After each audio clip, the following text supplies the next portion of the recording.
Hey, you made it. Welcome to Not Quite Grown Up. Let's get going.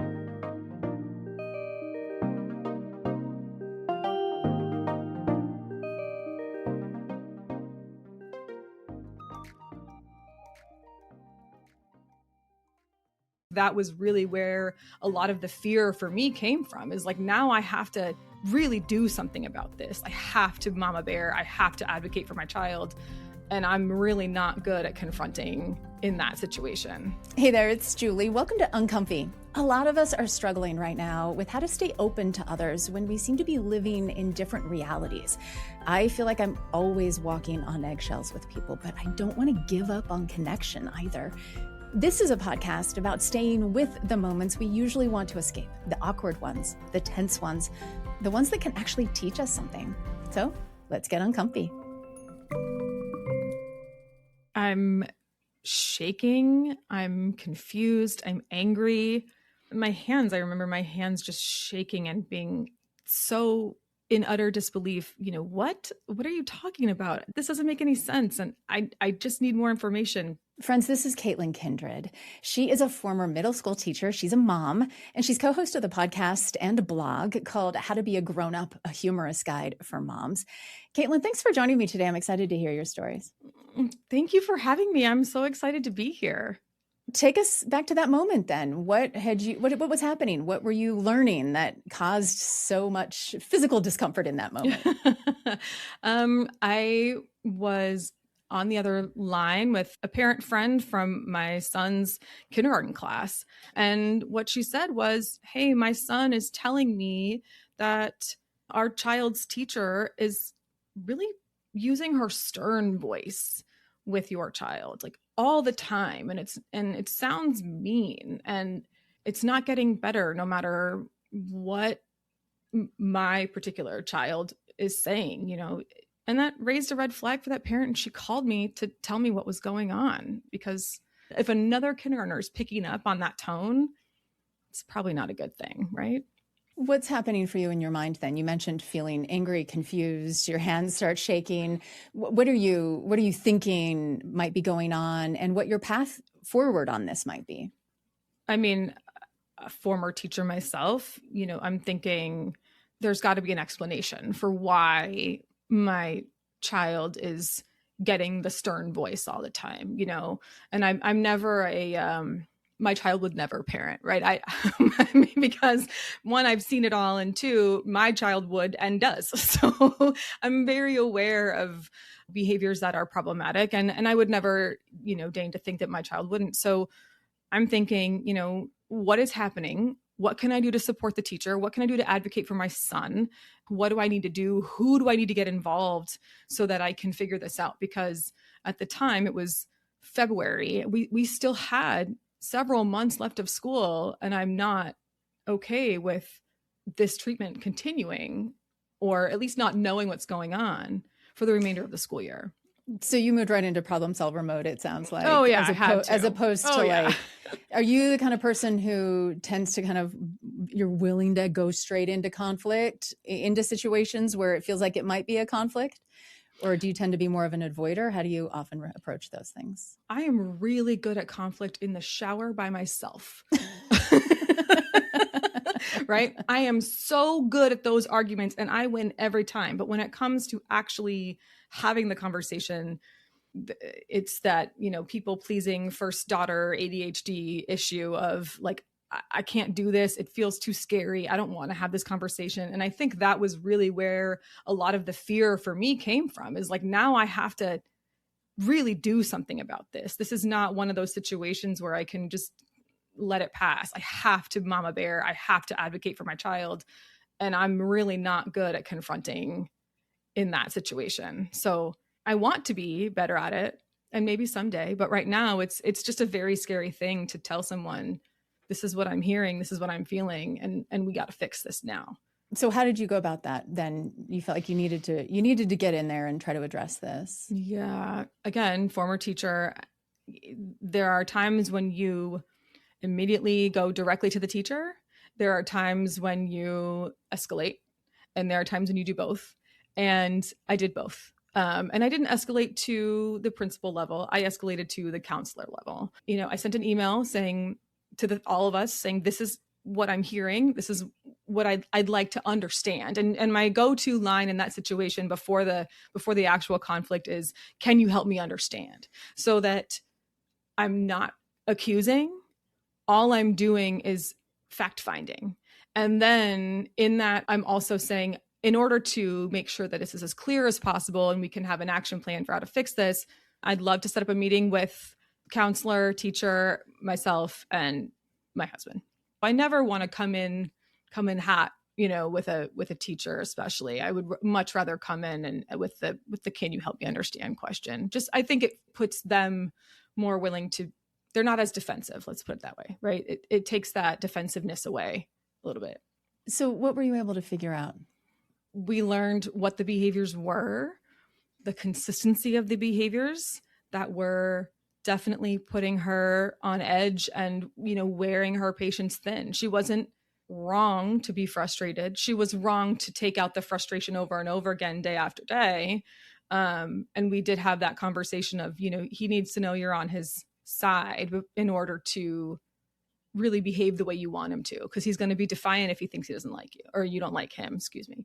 And then from there, we tried to figure out what the behaviors were, and we did a bunch of research, and then also got information from the teacher and counselor that were, hey, your child's kind of flagging for neurodivergence, particularly ADHD. So you may want to look into this as something that we can help manage the behaviors with some counseling and with some other support. Wow. So there was like a lasting impact from this scenario, in that your son ultimately, was he diagnosed then with ADHD? Yes, he was. Yeah. And they typically don't do a diagnosis of ADHD until age 6, immediately after the school year ended, which he was not quite 6, but we were getting close. We did reach out to people in town to help us with that evaluation. And then we had to go through the district as well. But we did come back with 2 different parties diagnosing him with ADHD. And then one of the private person that we hired looks at me and says, the apple doesn't fall too far from the tree here. ADHD is an inherited disorder. Which one of you parents might it be? And my husband's like, well, I don't think it's me. And nope, not you. Definitely me. So that led to my own diagnosis at age 38 with my child. So yes, all that to say, was it a good thing that it happened? Ultimately, sure. Yeah. Because it led to a better understanding of myself and of my child. What was that like for you to get this diagnosis so late in your life? He's 6, you're 38. What effect did that have? Primarily validation. When you are neurodivergent, when you do have, mental health concerns, you do have this sense that like something's different about me. Why am I this way? And I sort of had that feeling my whole life. So to get an evaluation, and I was just booking the appointment for the evaluation and having an initial conversation to say, hey, I'd like to have a further evaluation. And the evaluator goes, no, we're 10 minutes in and I can already tell just you are definitely someone with this issue and it's severe. Incredibly validating, right? Just, it makes so much sense now. What clicked together for you? What were some of the things that maybe you had struggled with or known about yourself, but didn't make sense until you got those letters? The teacher life is especially at the middle school level, is very regimented. There is a set period of the day where this happens and this happens and this happens. And then you learn to develop when I have this off period, I'm going to plan. And when I have this off period, I'm going to actually use the restroom for the first time in days. And when I have, and when I have this class, I know what to expect. And then I transitioned out of that career and I became a work from home marketer in the ed tech space. And all of a sudden my time wasn't regimented the same way. And I couldn't get anything done. I couldn't function. I didn't know how to manage my time. I was very upset about my inability to get things done. And as I'm looking back, I was thinking I got my master's degree. How did I get my master's degree? I couldn't read the text in a way that made sense. I was constantly reading and rereading and skipping things. And it was all because of this mind racing issue, right? I don't have hyperactivity of the physical sense. It's in my brain. I can't slow things down. it was a very eye-opening moment to hear, like, these are symptoms of ADHD in women, and you have, 11 out of 13 these are real for you. So the mind racing, what else? Name a few other things that you now, at least now that you're able to name it, you are able to find ways to kind of mitigate or cope. Probably my favorite one, kind of call it like a superpower, right, is this hobby hopping. Fixating on one thing, becoming obsessed with that one thing, unfortunately spending the money to participate in that one thing, and then abandoning it 3 weeks later after you've spent hundreds of dollars. But then you kind of are like, I'm kind of good at this, but I'm not so good that I need to keep it going. So blah, and then you just sort of leave it. And then all of a sudden you'll find it again, and you're like, oh my gosh, this was so fun. And so that's one of my favorites. It sort of makes you good at a little bit of everything, right? That jack of all trades phrase. But, other things like hyperfixating on a certain thing that might be driving me crazy, and time blindness is a really big one for me. Not knowing how much time has passed when I've been doing my makeup, or when I've been working on a project, or getting ready in the morning, and my husband's like, we gotta go, we have to leave in 3 minutes, and I'm thinking, oh, now's the right time to shower, right? Like, there's just there's no concept of time for me. It's either too fast or too slow, or that's probably the most debilitating one. Maybe not debilitating, I don't know if that would be the word. It's maybe, I'm sure it's frustrating, disruptive for sure around other people. Absolutely. Like, my husband doesn't like it. My husband hates that one. Yeah. How many kids do you have? Do you have just the one? I have one. I have one. Yep. Okay. And so talk to me about parenting as a neurodivergent mom, then, knowing this about yourself, and also that your son has maybe a different manifestation of it. I think his is actually probably really similar. I would say it's probably internal for him too. He's constantly spinning, and he can spiral pretty quickly. And one of the nice things is for me to be able to say, hey, like, that's so relatable. I definitely understand how you feel. Like, I definitely understand how it's frustrating to have someone remind you how much time is left before we have to go, before school starts. Or I understand how frustrating it is when you're so good at so many things for whatever reason, but you're not good at this right away and you want to give up on it.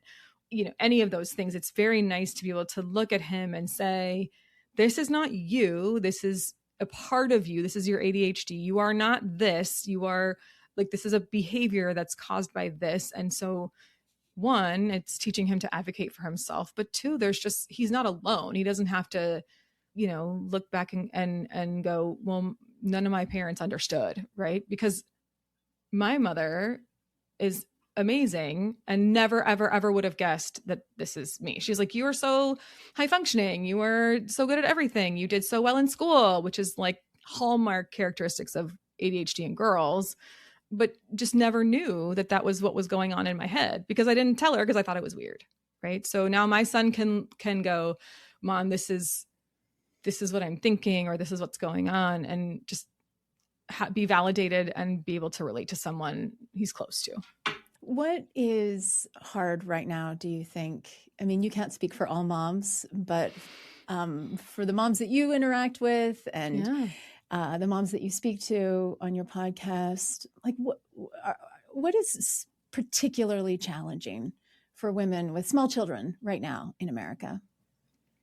I mean, in this current vacuum of what we're in, the hardest thing is dealing with the news, the external around my family, the community news, and then turning around and being normal, right? I have to deal with the political climate of our country while simultaneously peeling string cheese for my little one, and acting like it's totally normal to do that when nothing around me is normal. That is so challenging, and navigating, my own bandwidth with all of this other stuff, and needing to be an advocate, but also needing to advocate for my children at the same time in their everyday life.